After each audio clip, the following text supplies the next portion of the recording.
Hello, Humanities 1302. Hope everybody is doing well. But, anyways, welcome to another lecture here in class. And today, what we're going to be diving into is the Civil War experience.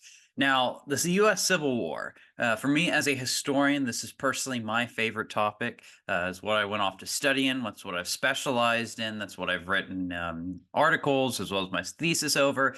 And I'm very much excited to be diving into this topic. And hopefully this video doesn't turn out to be too long because I know I could talk about the U.S. Civil War for days. However, I'm going to try to really break it down to the bare essentials. Now, as we get into this lecture, let me go ahead and flip to the next slide. We're largely going to be focusing on the human experience within the U.S. Civil War. Now, typically, if you take, say, a U.S., as my alarm goes off, typically, if you take a U.S. history survey course, whenever you look at the American Civil War, you largely look at events like the Civil War, as well as other events, from a bird's eye view. You're largely viewing it from the top down, focusing on the generals of the Civil War, focusing on President Lincoln and how they impact events.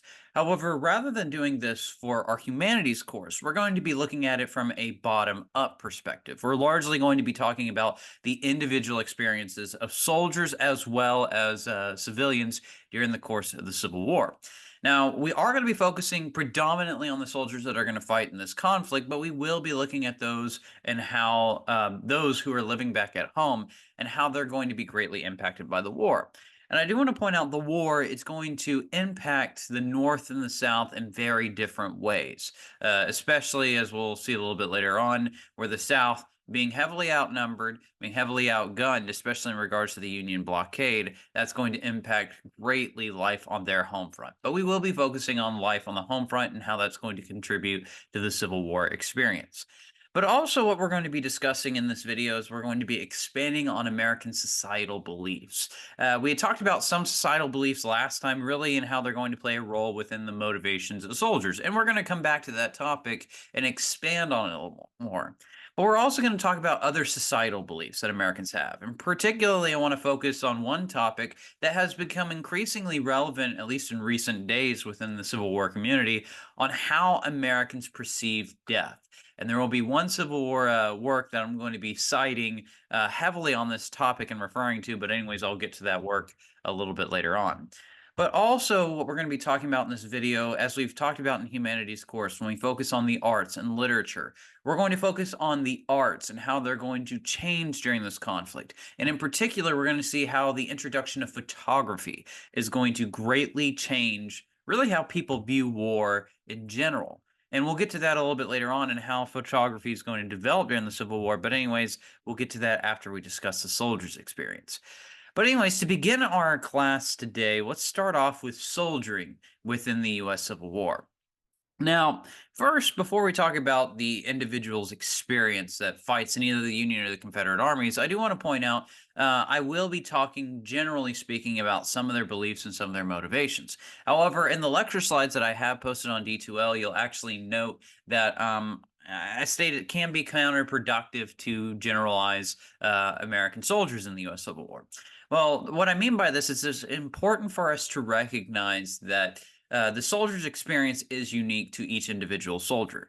Each soldier has his own background. Each soldier has his own motivations, his own beliefs, and that influences how he will conduct himself within his time in the service, conduct himself at the home front as well, if we're talking about those living at the home front. But anyways, it will greatly impact their overall service.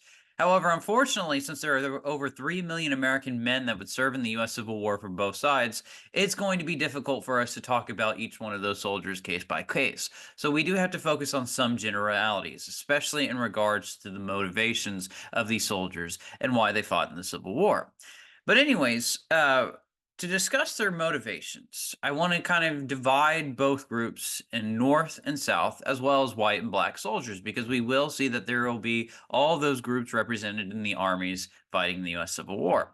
Now, first, I want to focus on white Southerners and pick up what we had really started briefly touch on the last time we were in class. The real question for us is what are going to motivate the roughly a little bit under a million, actually, I don't believe it's a million. I believe it's considerably less than a million. But anyways, what's going to motivate the hundreds of thousands of Confederate soldiers that are going to enlist in the Confederate Army? Now, first, this is something that will see both common North and South. For many soldiers that would fight in Civil War armies, while there may be underlying issues such as they're fighting to defend or end slavery, for example, and we'll talk about those here more in detail in a second, there will be other underlying issues concerning, say, going into military service to really go out on seeking for the sense of adventure. One thing we need to understand about Northern and Southern soldiers alike, many of them, the grand majority of soldiers serving in both armies, are predominantly farmers. Now, why does that matter? Well, it's because the average American during this period, and I don't know if I brought up the statistic in our last lecture, the average American didn't travel more than 30 miles away from the place where they were born within their lifetime. For us living out here, I know many of y'all probably live in Kingwood since you're attending this class in Kingwood, but we're just going to take Houston for a larger example. It'd be like us not really moving beyond the bounds of Kingwood if we lived in downtown Houston. And so that's demonstrates to us really how isolated many Americans were. Now, I do want to point out that's going to bring about a number of issues later on. Now, we're going to talk more about camp life and the issue of disease. But one thing we need to understand is these Americans that are in isolation, they're not exposed to the same diseases we living in cities are exposed to today. And so disease will run rampant, but I'll return back to that issue a little bit later on. But anyways, with that said, going back to their service, many of them saw it as a sense of adventure. I mean, imagine if you're, say, a farmer living in Texas. There was a prospect that you could go to Virginia, you could go to Tennessee, you could go to battlefields hundreds of miles away from home. To them, that was exotic lands. And the question is, why do many Americans see this as a sense of adventure when they join up the armed services?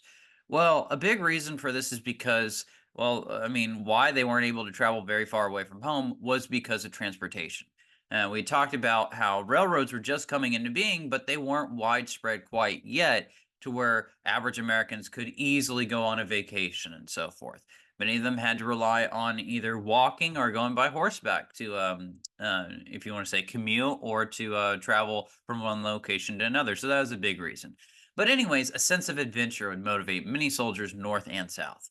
Other notions that would motivate American soldiers, in particular, notions of manhood would also motivate American soldiers to fight in the U.S. Civil War, both North and South. Now, what does this mean? Well, I'm going to borrow a term that will become really prevalent once you get closer to the Spanish American War, but it is also relevant here. For many Americans, I should say specifically American men, the ultimate test of one's manhood was seeing the elephant. What that essentially means is going out into combat, facing an enemy under fire, and not showing any sort of cowardice out on the battlefield. And so, for many American men, this was their opportunity. This was the adventure of a lifetime and an opportunity for them to demonstrate their manhood. But I also want to point out there will be social pressure applied on towards many of these soldiers. Now, the units that are going to be raised during the U.S. Civil War, they're not going to be like units today. If you were to enlist, let's say in the U.S. Army today, you would serve in a unit that would be that would consist of people from all over the country. You may be serving alongside somebody who is living in New York, somebody that's living in California, somebody from Wyoming, and so on and so forth. However, Civil War armies weren't constructed in this faction. Actually, the regiments that would be raised during the Civil War, while they would be in the Federalist service, they would be funded and regulated by their states. You'll see that there would be units like we see up here on the board, the 114th Pennsylvania Infantry, or you could talk about the 20th Maine, or you could talk about the 1st Texas, and so on and so forth. And these are regiments raised within those particular states. Now, with many of these regiments, you will also see that the various companies of the regiment, and depending on your regiment, it could be anywhere from, say, 10 or even more companies. But anyways, depending on the companies that would be raised, um, typically they would come from particular counties. So if we're taking Texas, for example, you could have a company raised of 100 men that come from Harris County. You could have another company of 100 men raised from Montgomery County, from Galveston County, and so on and so forth. And why does that matter? Well, it's because more than likely, the individuals that you're serving with are going to be members of your community. I mean, you will see brothers fighting side by side with one another. You will see friends fighting side by side with one another. And what does that mean for us? Well, it's because there will be a great amount of social pressure for many members of that community to actually enlist. Imagine if you had 10 other friends at the outbreak of the war. They're enthusiastic to join up the armed services. Well, they all join. And there's going to be a lot of pressure on you, especially to try to demonstrate your manhood during this period. And so, as a result, there will be that peer pressure from the community. Now, I also want to point out it's going to add further peer pressure out on the battlefield, or I should say social pressure on the battlefield, because if you're serving with members from your own community, let's say you're fighting in a battle and you were to run away from the fight. Well, everybody back at home would know this. It would be well documented in their letters back home, and you'd be viewed as a coward. So there's going to be a lot of pressure on that end as well. But, anyways, it all kind of boils back to one's manhood, trying to preserve that image, if you will, something that was very important for American men during this period. Now, other motivations, I mean, there are several others that you could point to that are characteristic of both armies. I mean, you could look at simply, I mean, I've seen, or if you've watched the film Gettysburg or read the book The Killer Angels, which is a piece of literature we'll probably talk more about next week. There's one speech in it where you see where Joshua Lawrence Chamberlain, the commander of the 20th Maine, would go on to state that those were some of the reasons. Other reasons could be people simply like killing. People wanted to break up the monotonous life that you see back at home, and there are a variety of other reasons.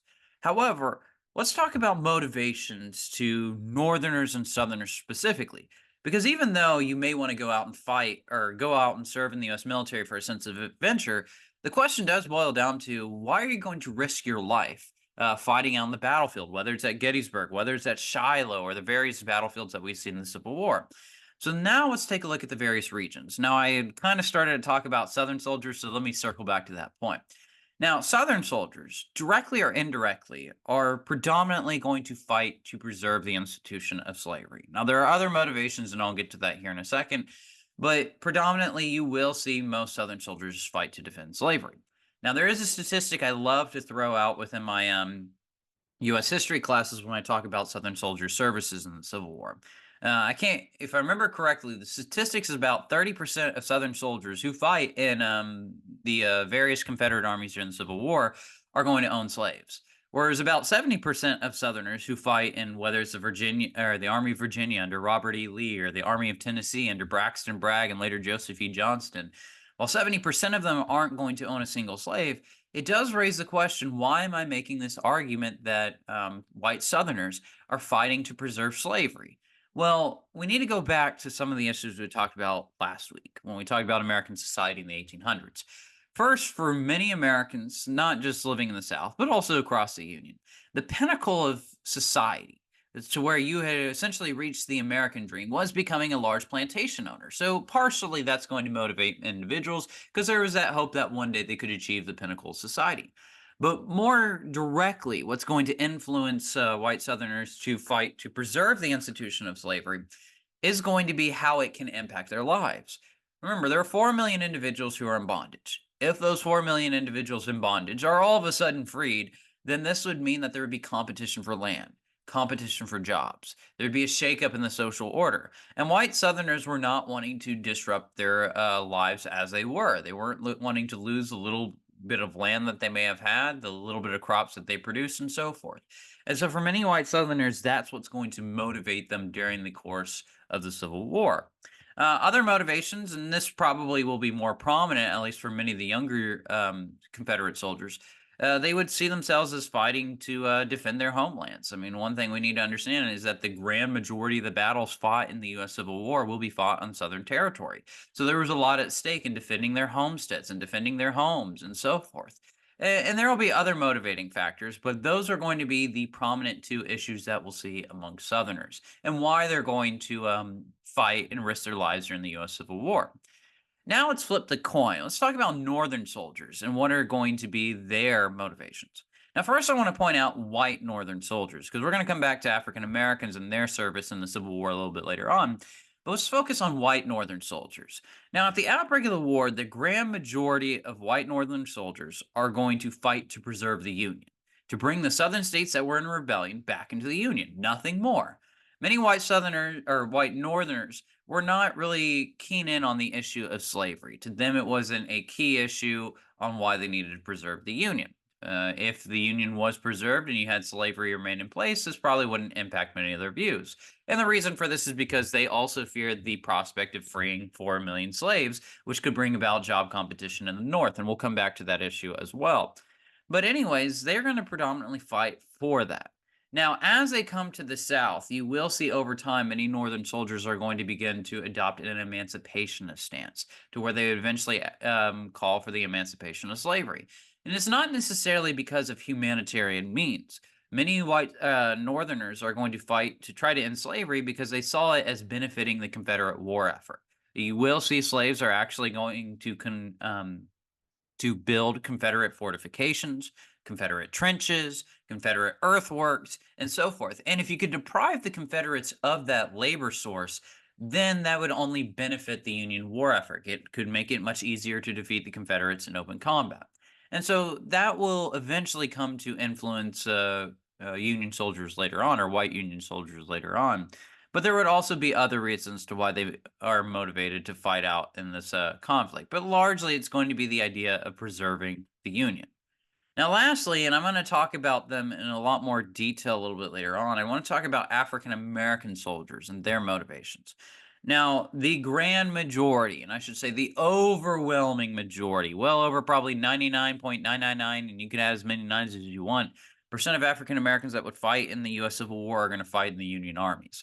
Now, there is this myth of the Black Confederate soldier. Many African Americans that may have served in the Confederate armies, first, it was illegal for them to do so, but were typically aides, or I shouldn't say orderlies, typically aides, servants that were brought alongside their slave owners to serve in some capacity within camp life. And you actually won't see African American soldiers allowed into the service of the Confederate military until March of 1865. So I just wanted to kind of dispel that. And the big reason for it is because Southerners, they feared that if they were to create Black units, if they were to allow African Americans to serve, seeing them with weapons in their arms could incite a slave revolt, something they wanted to completely avoid because of the experience of the Haitian Revolution. But also, the reason that they're not going to want to arm slaves is because it could serve as a basis for eventually achieving Southern citizenship, something that they wanted to completely deny them. But anyways, almost the entirety of African American soldiers that would fight in the U.S. Civil War are going to fight in the Union Army. Now, initially, you would actually see Black service in the Union Army is going to be illegal. You'll actually see it won't be until 1862, if I remember correctly, a militia act would be passed that would allow for African Americans to join the militia. But you won't start to see African Americans join the federal service until 1863, after the passage of the Emancipation Proclamation, calling for the raising of Black troops. And then you see the formation of units like the 54th and the 55th Massachusetts that will be all Black regiments. However, I want to point out the service of Black soldiers is going to look drastically different than white soldiers, and we'll come back to that later on. But what will motivate African American soldiers fighting in the federal service? Quite literally, it will be the freedom of either themselves. Most of those, I believe, it's about 130,000, and maybe a little bit higher, the 180,000 African Americans that would serve in the Union Army would be mostly runaway slaves. So many of them are fighting directly or indirectly for either their freedom or the freedom of members of their community. They will be fighting staunchly for emancipation and the hope also for civil rights, that through their services could bring about the realization of those beliefs that all men are created equal, as outlined within the Declaration of Independence. But anyways, we'll kind of talk more about the legacy of the conflict in the future, but that was a hope for many African American soldiers. But anyways, now that we've discussed the motivations of these soldiers, let's now start talking about the lives of these soldiers as they experience this war. Now, first, many American soldiers, especially or in both armies, are not going to take, at least initially, well to military life whenever they do enlist. Now, when we think of military life, even up to our present day, we think of a life of discipline. You think of boot camp and basic training that goes with it, a strict hierarchy. You have to listen to your superiors, or you could face court martial, and so on and so forth. However, for many American soldiers that enlist in the Army, that will serve as volunteers, they're not going to take kindly to listening to orders, to be given discipline, and so forth. And this will make the American Army relatively unique over time. But, anyways, you will see that both armies are going to lack, at least initially, a great semblance of discipline. I mean, if we go to the first Battle of Bull Run, I mean, it was really two armed mobs that were confronting each other. I mean, you really see that neither army had a great amount of training prior to the outbreak of this first land battle of the Civil War. And so you see initially that these soldiers aren't going to take kindly to the discipline. Even in regards to their officers, they did not want to be led by professional officers, largely because of the negative stigmas that you do see Americans have towards military service prior to the outbreak of the war. And many soldiers would prefer, rather than being under the command of regular officers that had been trained at West Point or at other military academies established across the US by this point, they would rather be commanded by their own constituents, by perhaps a prominent lawyer or prominent member of their community. And you'll see in armies both North and South, they will begin to elect their own commanders. And this was going to be a somewhat controversial practice because, as you'll see, while it may help improve troop morale, it doesn't necessarily improve discipline. And one thing you do need out in the battlefield is troop discipline, especially under fire, so that way your unit doesn't break and run and eventually lead to a lot of other consequences in the larger grand scheme of the battles. Now, you will see some prominent officers that were very effective as officers actually get voted out of their offices because of the fact that they were unpopular amongst the troops. But for the upper command, going above the regimental level, when you go up to your brigade, when you go up to the division, the corps, and then eventually overall army command, those will be individuals that will have to be appointed by Congress since it's in the federal service. And same thing with the Confederacy. But anyways, nonetheless, that's just one way on how they're going to adapt to their lives within the army. Now let's take a look at their average lives in the armed services. What are average Civil War soldiers going to be doing? Now, when we think of soldiers' experiences within conflicts like the Civil War, and as we'll talk about with World War I and World War II, we often get this image that soldiers, the only thing that they're doing is fighting for constantly over the course of the next 5 years. That's a misconception with most conflicts. We're going to talk more about this aspect with World War I and World War II, but you will see a lot of soldiers are never going to actually see combat during the course of their service. And for many Civil War soldiers, let's talk about if they're serving in the Army of the Potomac or the Army of Northern Virginia. They would witness battle. They would see, 3 or 4 days, maybe even less, of this very intense adrenaline-filled period surrounding a battle, but it would be between months, weeks, and even longer of inactivity between the armies. Oftentimes, they would be spending time in camp, doing monotonous training, doing monotonous duties, and so on and so forth. And so, if you were to characterize the Civil War soldiers' experience throughout this conflict, most Civil War soldiers would probably describe their experience as boring much of the time. Once again, the exception being those times on campaign. Now, their life within camp will be very monotonous. Obviously, it's going to center around duties that they would be put on, whether it be sentry duty, whether it be picket duty, whether it be latrine duties, let's say, for example, constructing fortifications, so on and so forth. And so they're going to be relatively monotonous. Civil War soldiers, they will have to try to find a way to break the monotony, and they would do so by writing a large number of letters. You'll actually see that the Civil War soldier is highly literate. We talked about Napoleon's army just a couple of weeks ago, and I believe the literacy rate amongst privates was about 25%. But anyways, if you compare that to Civil War soldiers, I mean, it's almost well over 80%. And we see that they're far more literate than armies that are over in Europe. Now, I do want to point out in regards to literacy, this does not mean that they are greatly fluent in the English language. A lot of their letters that they're going to produce, and I've read quite a few of them, I mean, the grammar is absolutely atrocious. So it doesn't mean that while they are literate, that they're writing the best written letters in the world. And so you do see that there are going to be some boundaries with that. But anyways, that's a topic for a completely different video. But nonetheless, they're going to write a large number of letters. Now, there is an overabundance of letters in the U.S. Civil War. Maybe I should have brought this up when we were talking about the motivations of Civil War soldiers. But because of how many letters have been written by Civil War soldiers, and it numbers in the millions, perhaps even more. But anyways, we have really over documentation. What I mean by that is you can make the Civil War soldiers say anything you want. And especially in regards to motivations, I mean, there's not a lack of motivations for Civil War soldiers. That's why I tried to really kind of narrow things down. And same thing goes in regards to their experience, because there's a wide ranges of experience. You will have individuals that would be thrilled by battle, individuals that would be horrified by it, and there's not going to be a lack of those individuals. And you'll also see there will be a variety of different political beliefs, opinions, and so on and so forth.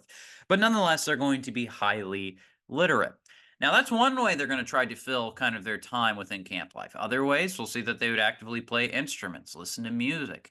In regards to music during the Civil War, diving a little bit into the arts, um, since I'm not going to be talking about music so much later on. When you look at music in the Civil War, some of their favorite songs would include, say, Dixie, if you're in the Southern Army.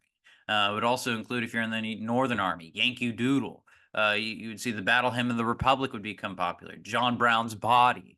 And all these were based off of either contemporary issues or even songs that were popularized in previous periods. Yankee Doodle actually had originated as a folk song amongst the British to make fun of Americans. However, it had been really adopted by many Americans. And you would also see that there would be many songs that both sides would share in common. And it wouldn't be unsurprising for you to be between Civil War armies during this period and actually see Civil War soldiers on both sides, North and South, singing the same folk songs with one another across across the lines. Something that was very common. Now, also in to kind of break up the monotonous life that we see in camp, we'll also see that they would indulge in entertainment activities. Now, there will be plays that would be produced for the soldiers that are on the front lines, but one of the activities that we'll see many Northern soldiers at first, but eventually would be adopted by Southern soldiers who would also engage in this new popular sport, baseball becomes popularized by the outbreak of the Civil War. Now, this is an image, this is a lithograph that was produced during the Civil War, displaying Union soldiers playing baseball. But anyways, you would see similar baseball fields would be constructed all across Civil War camps and actively played by Civil War soldiers. Now, baseball, it's an interesting topic to kind of dive into because especially here in Houston, one, I'm a big Astros fan, even though I'm wearing my Texans hat right now. I am a big Astros fan. So, and I know many of you probably are baseball fans as well. But anyways, baseball of what was played in the 1860s, it was very similar, but also a little bit different than what we'd see with baseball today.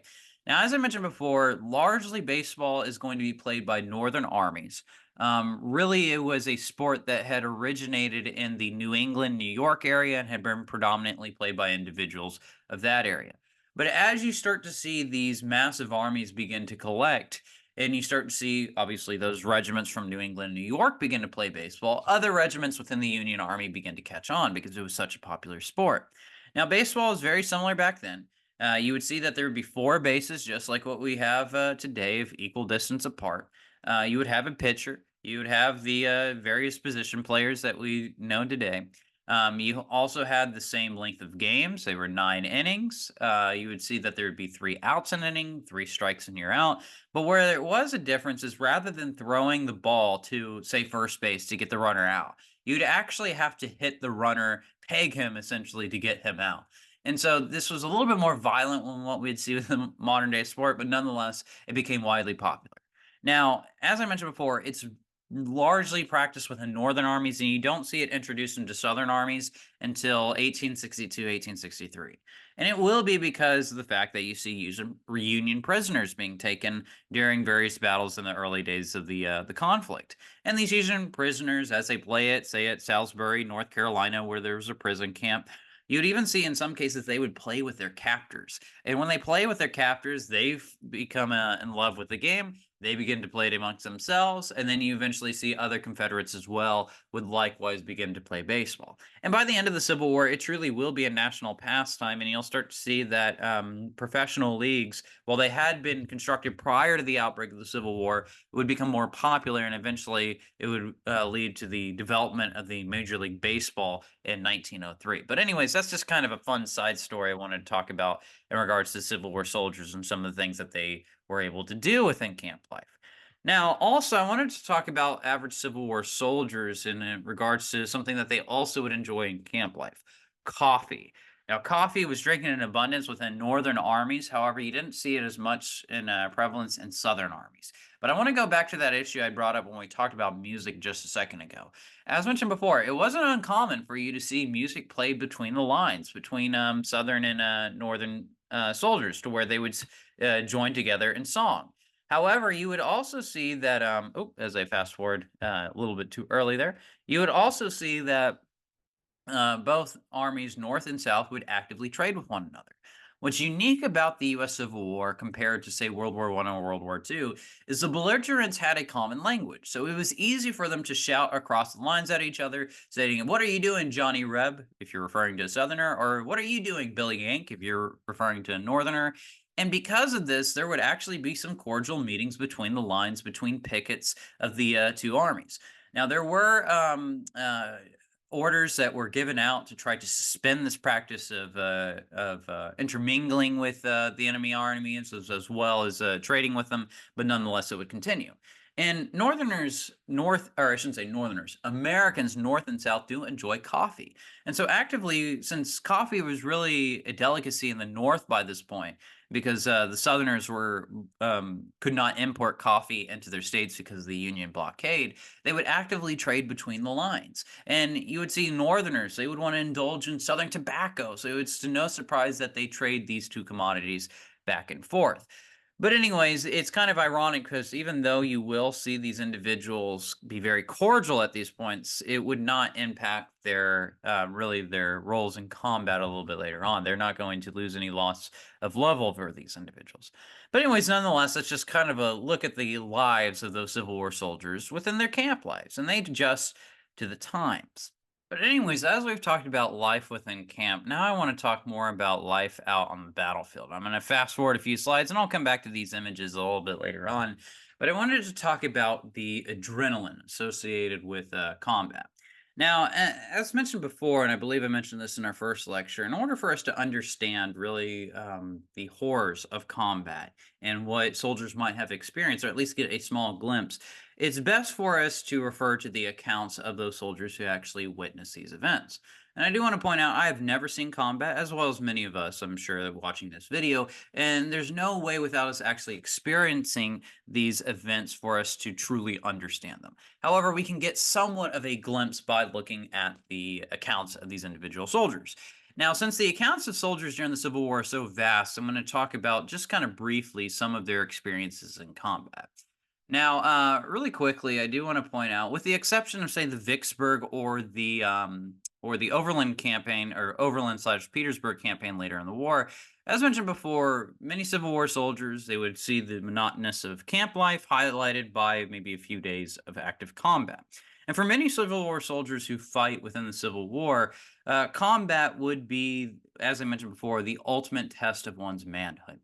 Now, what was prevalent within combat during the U.S. Civil War will be the issue of death. And you see this really projected in the images produced by Alexander Garner, the dead at Antietam, that we'll talk about later on.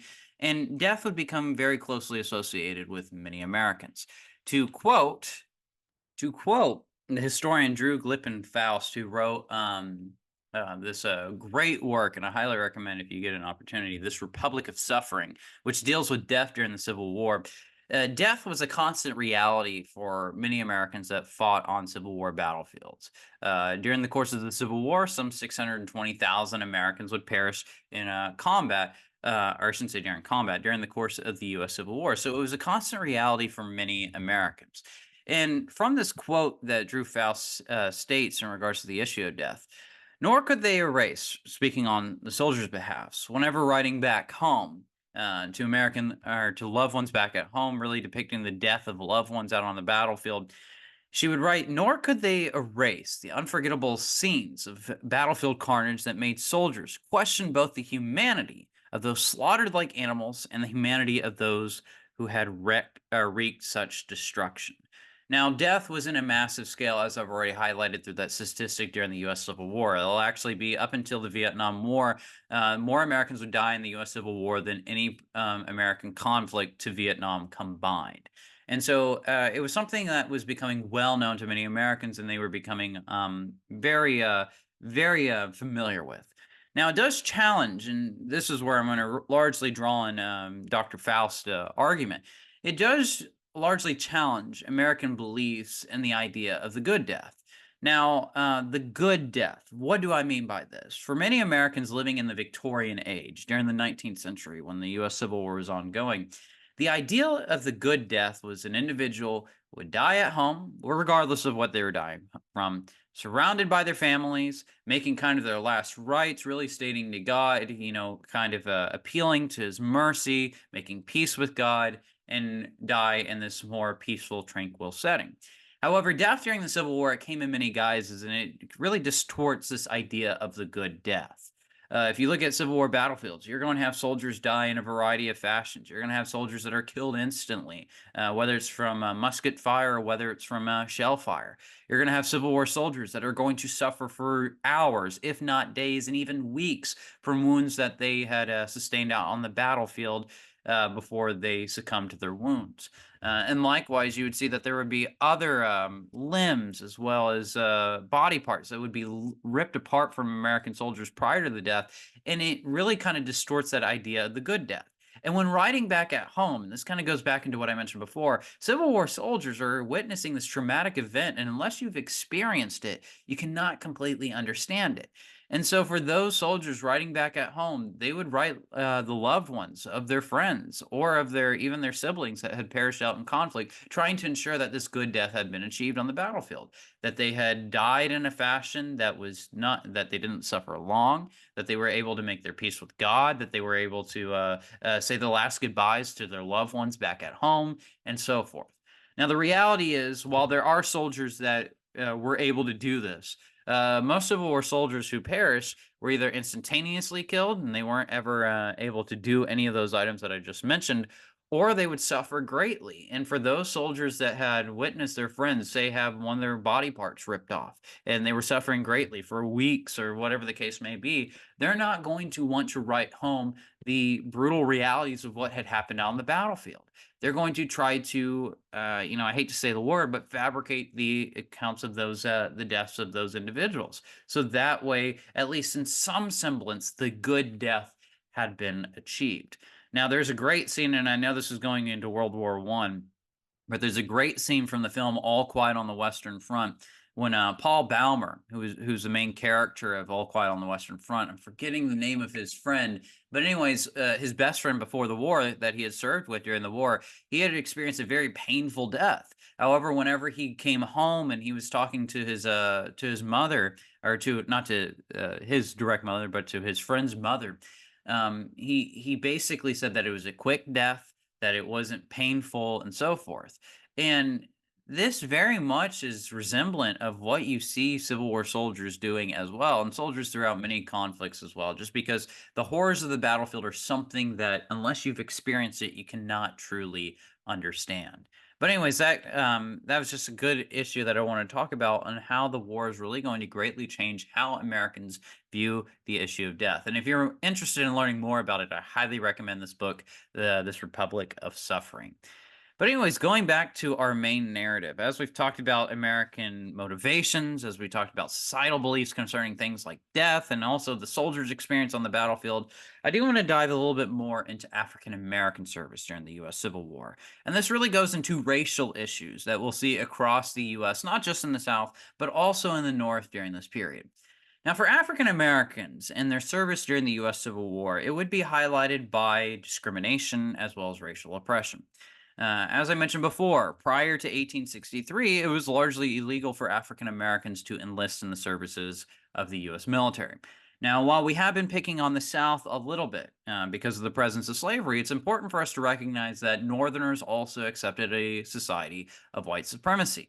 Now, many Northerners, they had advocated before the war that they did not want to see an expansion of slavery into the territories. Now, a big reason for this is because they wanted to pave a way that all of that land, all the jobs that could come about from those territories would be available for white men, so not necessarily for all American men. And we also see many northern states, particularly in the northwestern states like Indiana, Ohio, and so forth.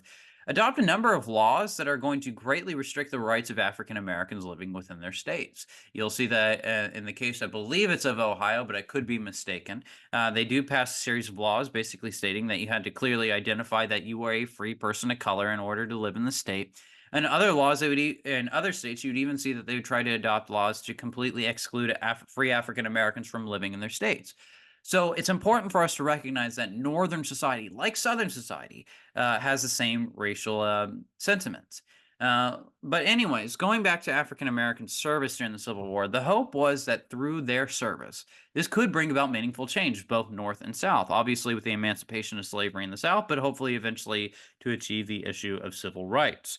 Now, for African Americans that served in the Union Army during the Civil War, while they will enthusiastically enlist, they would be faced by discrimination.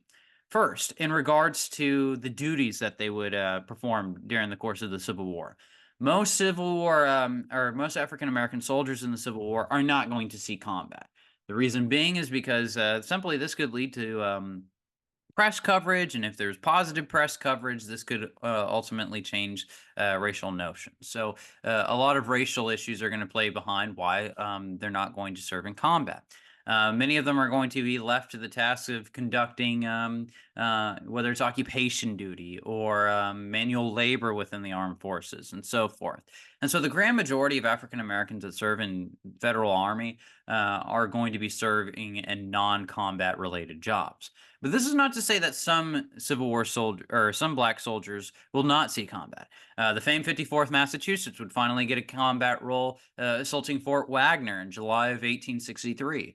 Likewise, you'd see that there would be other all-black units with the establishment of the United States Colored Troops that would serve in the Army of the Potomac and fight at places like the Battle of the Crater. If you go out to really the last Confederate offensive in the war, where they invade or tried to reclaim Tennessee in late 1864, you'd see black soldiers would be fighting at the Battle of Nashville, as well as several others. But for African Americans serving in the armed forces, as they face this discrimination in regards to their service and why they would mainly serve in non-combat related jobs. And then I should also point out they're not going to be paid, at least initially, equally to white soldiers. You'd see that the average black soldier would make $10 a month compared to the average white soldier that'd make $13 a month. This would be the pay crisis and it'd eventually be resolved. And you'd also see that there would be cruel treatment amongst towards African Americans from white units as well. But anyways, while we see this discrimination that they had to face from white Northerners, they also had to worry about the prospects of fighting Confederates because for many all black soldiers, quite literally as a part of their experience, it was victory or death. If we look at the example at the Battle of Fort Pillow or the massacre that takes place there in 1864 at the hands of Nathan Bedford Forrest, you'd see that after both white and black units had been overwhelmed by Nathan Bedford Forrest's cavalry, there'd be a massacre of black troops. Over 200 of them would be massacred as a result of what happens at Fort Pillow.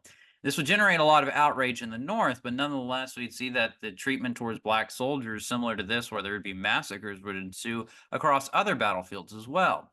You'd even see that the Confederate government, upon hearing that there would be the enlistment of black troops, is going to end the prisoner exchange service because they did not agree to the idea of one black private being exchanged for one white private. But also, on top of that, they would also put out an ultimatum basically saying that all black soldiers that were caught taking up arms would be treated as slaves of insurrection. They'd be executed, and white officers likewise would be executed if they were leading black troops into combat. Now, many black soldiers will also be taken captive, and many of them are going to be either re-enslaved or forced into bondage, even if they had been free individuals in the North. But nonetheless, what this shows us is what was at stake for African Americans in this war.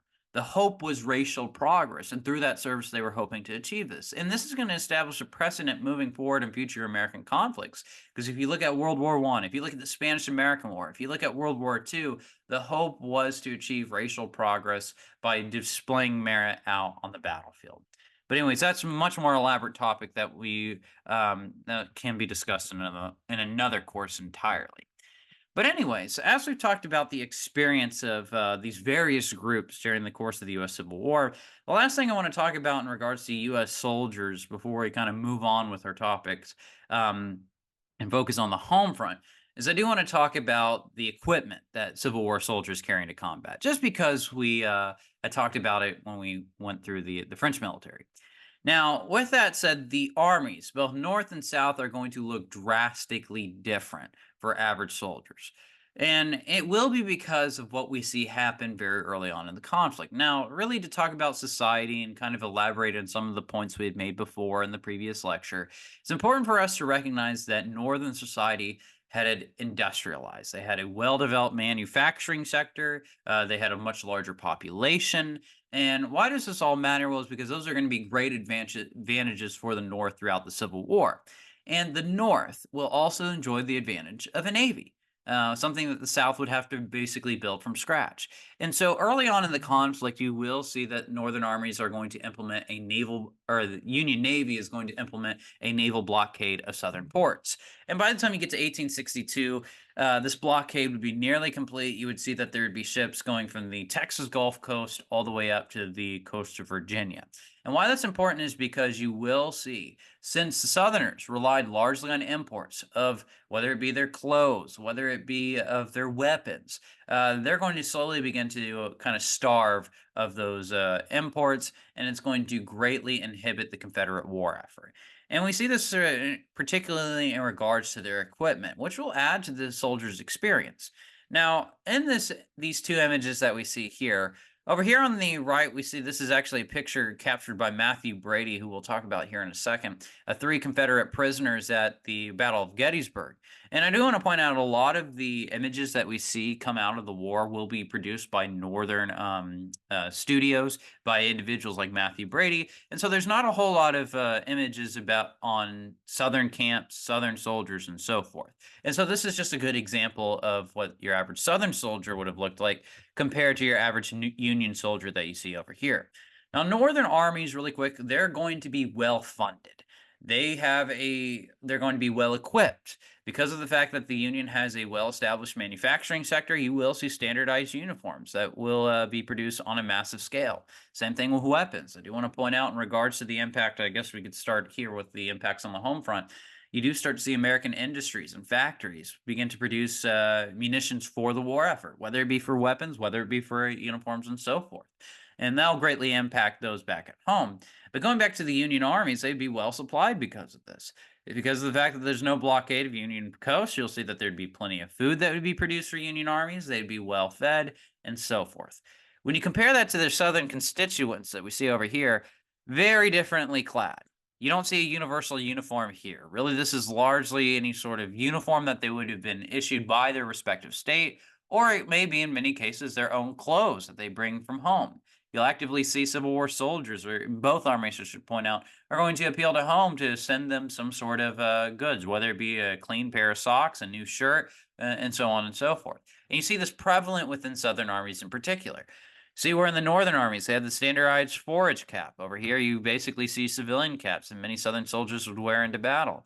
Looking at their uniforms, once again, there's no standardized issue color or uniform. Really, while we could associate Southerners with wearing gray during the Civil War, while you will see many Southern soldiers don gray uniforms that are issued by the states, many are going to wear more of a butternut color. Some of it will be cotton shirts that they have from back at home and shirts that they were just able to collect on the battlefield. You'll even see in some cases that Southern soldiers would take dead Yankees clothes. And I want to point out they'll also take dead Yankees weapons, and I'll get to that here in a second. So we see how their clothes is going to be completely different. Because of the lack of a manufacturing sector, I do want to point out the shoes. Now, these individuals, it looks like all of them are wearing shoes here. But a lot of Confederate soldiers would go into battle basically barefoot, especially if you look at the units fighting under Stonewall Jackson in the Valley Campaign. They're marching upwards of 20, 25 miles a day. And imagine campaigning, walking hundreds of miles during the course of a single month. Your shoes are just going to simply wear out. For many Southern soldiers, they're going to have to actually fight barefoot. I mean, there's a famous story. It's actually more of a myth than a story of Confederate soldiers that go into Gettysburg looking for shoes. And that's eventually what brings about the Battle of Gettysburg. Now, there is some partial truth to that, but anyways, nonetheless, it does demonstrate to us how there was a lack of shoes within the Confederate armies, where that would not be an issue within Northern armies. Going to equipment. Now, these Civil War or these Confederate veterans are current Confederate soldiers are prisoners. But I do want to point out weapons. There will be the standard issue Springfield musket that would be issued to Northern soldiers. They would also have, I forget the exact caliber of the mini ball they used. I believe there was .58. I may be wrong. It may be .577. But anyways, they had a standard issue mini ball that had been produced within the industrial sector back in the North.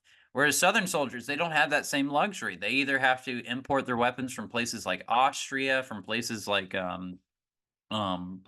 England, France, or they simply had to use their own weapons carrying out into battle. You'll see many cavalrymen in particular. I think of Jeb Stuart as well as Nathan Bedford Force's cavalry in the South. They're going to be equipped with double barrel shotguns. And that's going to play a major role towards the end of the war because for many Confederate soldiers, in order for them to get not necessarily more ammunition, but in many cases this would be the case. In order for them to get more ammunition or new weapons, they have to rely on the Union Army, have to rely on these victories. And there's actually a great book that I read. I'm forgetting the name of the author of this book, but anyways, it talks about Lee's Army of Northern Virginia. And basically, the argument he makes is the best quartermaster for the Confederate Army was the Union Army. But it does rely on battlefield victories in order to gain some of that equipment. And so you see that really the Civil War soldier is going to look drastically different in their service and what they wear and what they're equipped with, whether they're fighting in Northern or Southern armies. But anyways, now I want to turn our attention that we've talked about the soldier's experience to what's happening at the home front, back at home. Now, once again, depending on which region of the nation you're living in during the U.S. Civil War, your livelihood is going to look completely different. Your experience is going to be completely different during the Civil War. For Northerners, what we're going to see is that their lives, for the most part, are going to go relatively unchanged during the course of the Civil War. You will see that some Northern women are going to have to take over farms whenever their husbands go off to fight in the Civil War. But outside of that change, which would be very strenuous on women, and we're going to talk more about women, especially in the South. But anyways, it will be more strenuous on women. But outside of that, life within cities is going to go relatively unchanged. You will, though, start to see many women begin to take up jobs within factories in the North. Because with the high demand for producing war munitions, whether it be things like uniforms, whether it's creating weapons, artillery, and so forth, there was a demand for labor. So you will see women will take up roles within those jobs. But Southern society would be much more impacted by the outbreak of the Civil War. Now, looking at Southern society, how they will be impacted by the outbreak of the Civil War is it will be highlighted by dislocation of their economy as well as by people within Southern society. Now, first, looking at the economy, it would be greatly impacted largely because of the Union blockade. Now, the Union blockade is going to really starve Southern society of many of the imports that they would rely on. We talked about things like coffee that they would not have during the Civil War, other food products, cotton cloths, uniforms, weapons, they would also be greatly deprived of. And that will impact the war effort, but it's also going to impact back at home because there was a need to provision out food for the armies fighting the field so that way they could be successful. And you will see that Southern soldiers are going to have a want for food, but nonetheless, you'll see that the Southern countryside, the Southern population is going to greatly suffer from the want of food. On top of that, what we're also going to see is that with the provisions that are collected, there were some put into the storehouses for the civilian population. But because of the deplorable condition of Southern railways, you will see that many of the food that would go to the Southern population is going to spoil long before it arrives. And so starvation will be a prevalent issue throughout much of the Confederacy. And this does bring up a class issue because you will start to see that many of the poorer families in the South are going to greatly suffer the effects of what was happening with hyperinflation that takes place in the Civil War. It actually cost over $275 a barrel for flour during the Civil War. You'd also see that, and I should point out, inflation would be at 800% for Confederates, so extremely high. But also what you would see is that the poorest families would suffer not only from rising prices, but from the lack of food. And it's no surprise that many poor women are going to engage in a series of bread riots throughout the South. The most noteworthy one would take place in 1863 in Richmond and demonstrate their disgust for the policies from the Confederate government. We'd also see that as a part of the economic hardships of the war. Many Southern plantations would lack white male white male overseers. And so this would lead to the displacement of both the enslaved population as well as to changing roles for women on southern plantations as they're now tasked with running the plantations. And this does bring in another class issue that becomes more prevalent towards the end of the war. Because while there was a large demand for all white male soldiers to serve in the Confederate Army, they do institute conscription. I do want to point out both North and South adopt conscription laws, forced military service, which does lead to riots in the North, most notably with the New York City draft riots, where you see mostly Irish immigrants are going to target African Americans living in the city as they did not want to fight for emancipation, as they feared, once again, the competition that could be created by it. But also, you're going to see in the South that there's going to be class resentment that develops. For many Southerners, there were exemptions for you to get out of Confederate service if you had more than 20 slaves. And the so called, what they would dub the 20 Negro Law at the time, um, what this does is this develops class resentment because, as I mentioned before, really, if you had 20 slaves, this means that you were relatively wealthy, that you were a part of that top 3% of Southern plantation owners. And so, for many Southerners, they start to view this as a rich man's war, but a poor man's fight. And it will contribute to widespread desertions that you'll see by Confederate soldiers towards the end of the war. But, anyways, nonetheless, we see that the home front was very trying for many of those that were involved in the war as well. And I do want to point out, really, when you look at the home front, class issues, race issues as well, but class issues start to play more of a prevalent issue in American society. And if you look to future periods, you'll continue to see class would remain a prevalent issue for many Americans. But anyways, now that we've talked about the home front, I want to now shift gears to see really the how the Civil War experience is going to be impacted as well. And I want to focus more so on technologies that would be introduced during the Civil War. Now, the first technologies we've already talked about, or one of them we've talked about, at least in some detail, that would greatly change the experience of soldiers in the Civil War. And the first one is going to be that of the railways. Now, oh, as I drop my microphone, and let me go ahead and get back to that slide. The railroads, as we had talked about before, they had been introduced to the United States in 1827. Throughout the 1830s and into the 1850s, America witnessed a railway boom to where over 50,000 miles of railway track would be constructed across the U.S., almost entirely in the eastern portion of the U.S. So I'm really looking at from, say, Kansas all the way to the East Coast. Now, why is this important? Well, it's because this is going to greatly impact the soldiers' experience, especially when we compare it back to the Napoleonic era. Now, if we look back to the Napoleonic era, and I do want to say this is true for many Civil War soldiers still, they relied heavily on marching over large tracts of ground. Looking back to Napoleon's invasion of Russia, they had to march hundreds of miles of ground just to get to Moscow. Well, what you start to see change by the Civil War, and it's really going to rapidly intensify by the time we get to World War I, is railways now revolutionize transportation. Now you could transport large numbers of troops all across the Union, not in, say, weeks, but in a matter of days. And you can do it extremely quickly, and that's going to greatly impact their experience as well as out on the battlefield. Likewise, as we see in this image, you can see the railways are going to be crucial for moving heavy pieces of equipment, like this siege mortar that we see here that weighs in the hundreds, if not thousands of pounds. Also, you'd see a large number of supplies would be able to be sent to the front lines to feed the armies that we see. And it's one thing we need to understand. We talked about Napoleon's army and the invasion of Russia. He had to live off the land with 500,000 soldiers. But now you could easily import supplies and food into armies in Virginia, in Tennessee, and so forth. But I do want to point out, it's not like what you're going to see Civil War soldiers riding railways into battle. You will see that railways would be constantly targeted by the enemy to be torn up to disrupt supplies as well as communication. And you'd also see on the battlefields themselves, the railways aren't going to be intact.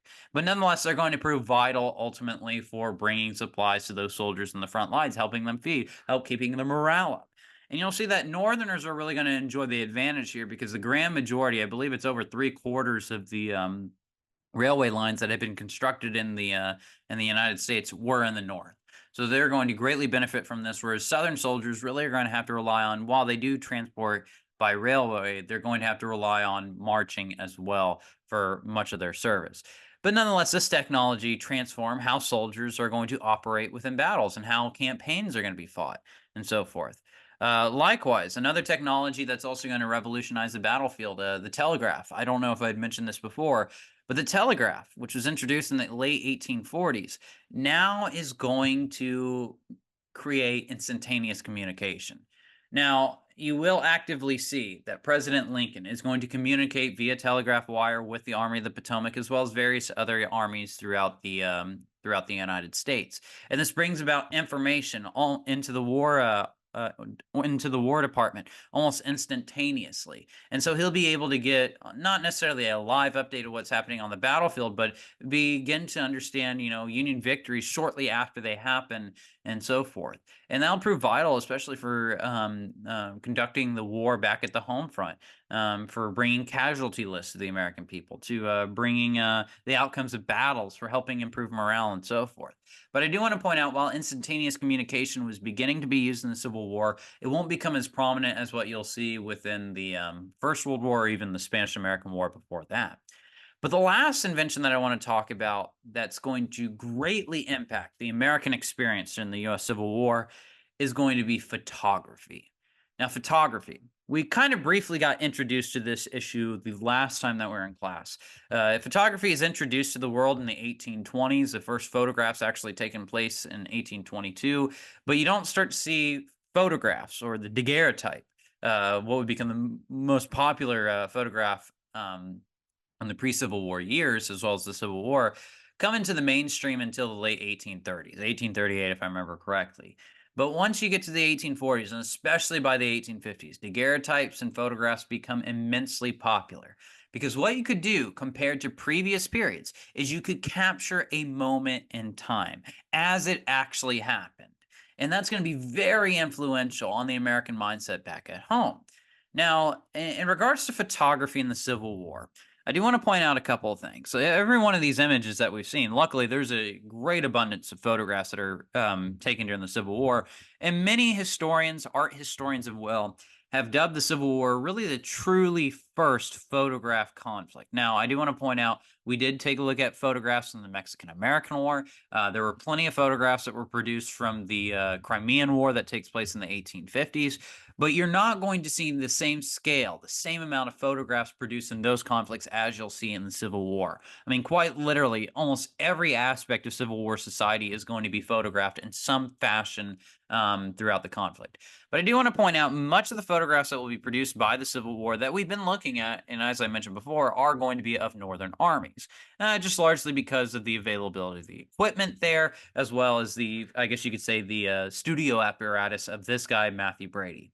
Now, Mathew Brady will become synonymously associated with Civil War images. He would actually open his own studio prior to the Civil War that would function really as the photographic branch for the United States during the Civil War. Now, Mathew Brady, just a little bit of background about him.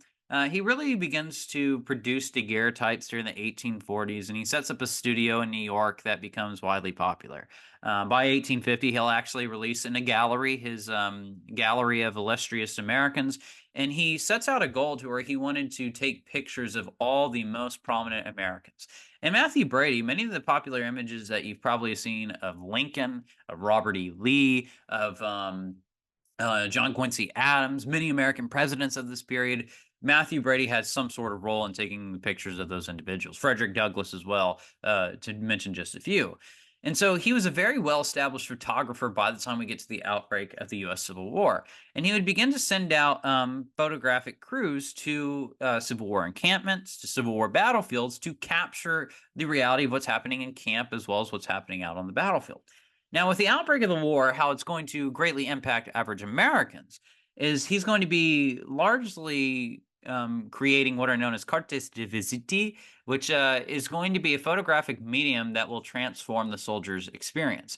Now, for Civil War soldiers, what they would enjoy compared especially to Napoleonic soldiers is that through photography, it really democratizes the idea of the portrait. What do I mean by that? In order for you to have a portrait, let's say before or in the Napoleonic era, like let's take Napoleon, you had to commission an artist. Even if we go back to the Hundred Years' War, we took a look at the various kings. Richard II, I believe, was one of the kings. We had taken a look at one of his images that he carried around with him in camp. You had to be a patron. You had to pay for an artist to do that. And as mentioned, since you have to pay for it, it probably costs quite a bit, and it was really exclusively for the richer classes. You do start to see paintings become a little bit more available to the middle class, but they weren't widely available like what we had seen with, say, the photograph. Now, the photograph is easy to produce, and you see that these photographs that would be produced for Civil War soldiers as well as their families would be sent either home or to the soldiers at the front lines. So that way they have a photographic image of their loved one. So that way they can remember them, see their actual face as it happened. And you would see that many of these images would be carried among Civil War soldiers throughout a variety of battlefields throughout the Civil War. And so that's going to greatly impact Americans. And you'll see that they're going to continue to adopt this almost postcard type of picture well into the future. And, anyways, that's a topic more for the future. But, anyways, as we see early on in the war, he was busy helping create those cartes de visite. We'll also see that Matthew Brady was interested in documenting the war, sending out photographers to the battlefield to document camp life and so forth. Now, this image that we see here is actually one of the groups of photographers that he sends out to the front lines, and they would bring with them their own darkroom, which was made possible by the advancement, really, in photographic imagery at this point. And we'll see that there would be hundreds of photographers that would populate various Civil War battlefields. Now, I do want to point out in regards to Brady's efforts, first, most of the images that will be produced in the Civil War, while they will be, oh, what's the word I'm looking for? While they will be produced by Brady's studio, they are not going to be produced by Brady himself. They're going to be produced by photographers like Alexander Gardner, we'll talk about here in a minute, Timothy O'Sullivan, and several others. But anyways, you will see that they're going to produce thousands upon thousands of images of camp life as well as what happens on the battlefield. Now, I do want to point out because of the state of photography at this time, it does take time for exposure to capture an image. So looking at an image like this one, what do I mean by this? These individuals, they're not actually going on about their daily operations. You're not seeing a snapshot of what's happening exactly as they're doing it. They have to actually pose for these images. It does take a few minutes for these images to develop. And so because of that, you're not going to see any combat scenes from the Civil War. Even if you see some images, and I haven't included them within the lecture slide of Civil War soldiers marching, what you'll notice is that they're very fuzzy. It looks like they're moving almost. And it's because it does require long exposure time for an individual to remain relatively still. Because let's say this individual that we see here in the center of this image, if he were to get up and walk, say, over to this tree, you would kind of get through this exposure, really him moving. And so to have this really perfect image, you have to have everybody being perfectly still. So that's something I do want to mention in regards to these photos as well. But anyways, with Brady, he will provide a large amount of photographs for camp life, many of which that we see here as well as in other images that we've looked so far. However, what will be unique about his or about the photographs that will be depicted during the Civil War, and we've already looked at one of them, that's going to really bring the war experience home to many Americans, is he's going to have the opportunity, or his photographers will have the opportunity to produce images of the dead who had died out on the battlefield. Now, I want to point out that really most of the images of the dead on the battlefield, whether they're Union or Confederate, are largely going to come from the Antietam as well as the Gettysburg battlefields. The reason being, first, is because these were battles fought on northern territories. The majority of the battles that are fought on southern territories, in order for Brady to send out photographers, it would take them days, if not weeks, to reach the battlefield. And by the time they reached the actual battlefields themselves, most of the dead had been buried. They could take a picture of some of the destruction that might have happened, but they wouldn't be able to get a lot of pictures of the dead. But with the battles of Antietam as well as Gettysburg, since they were fought in northern territory, it was very easy for them to capture the images of what happened there. Now, I do want to point out something else. Most of the images that will be produced by Matthew Brady, as well as many American photographers, are going to come from eastern battlefields, from Virginia, from what's happening out in those regions. And you will see that there's going to be a lack of images coming from the Western theater and Grant's armies and so forth. So I do want to point that detail out. But there will be a large number of images produced there. Now, for many of these images, once they are taken, they will be published in newspapers. They would actually be engravings that made after them. So while you could view the actual raw images in galleries, like what we'll see with the dead at Antietam, you could also view it in the newspaper. And that's going to be something that will be easily accessible by the bulk of the American population, making the horrors of war much more of a reality. Now, first, I want to focus on the gallery that would be released in late 1862, known as the Dead of Antietam. That would be released in New York. Now, following the Battle of Antietam, Matthew Brady would send out one of his photographers, Alexander Gardner, to really capture the carnage of the battle. And since Antietam had taken place on northern soil, he would be able to arrive on the battlefield about 2 days after the fighting had ceased on September 19th. Most of the images, or the 70 images that are captured as a part of this exhibition, they're going to come from September 19th. Now, since he was able to arrive pretty quickly after the end of the battle, most of the soldiers' bodies had yet to be buried, and so he's able to capture these raw images, like what we see of the dead at the bloody angle at Antietam, as well as these dead that had been gathered for burial. And think about these images. I mean, Americans prior to this, whenever they had a conflict, let's say the Revolution, or I mean, really any society, whenever you had a conflict, you could hear about the horrors of battle in letters. You could hear really them kind of deconstruct it to you, but nothing's more powerful than images. And this is going to horrify Americans. Imagine seeing dozens of dead bodies, all of them unnamed. And all these individuals, I mean, it looks like they've fallen not in that good death that we had talked about earlier on. So this is going to really horrify many Americans. You also see here bodies really are tangled all together from the fighting that had taken place, dying from a variety of fashions. And so when the Dead of Antietam, when this exhibition is released in late 1862, it's going to horrify the American public. And these images are going to be very powerful for the American psyche.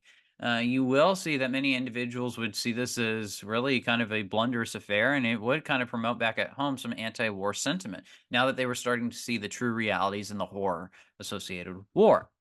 Now, with that said, the Dead of Antietam, it was widely successful, and it really helped gain momentum for Brady's studio.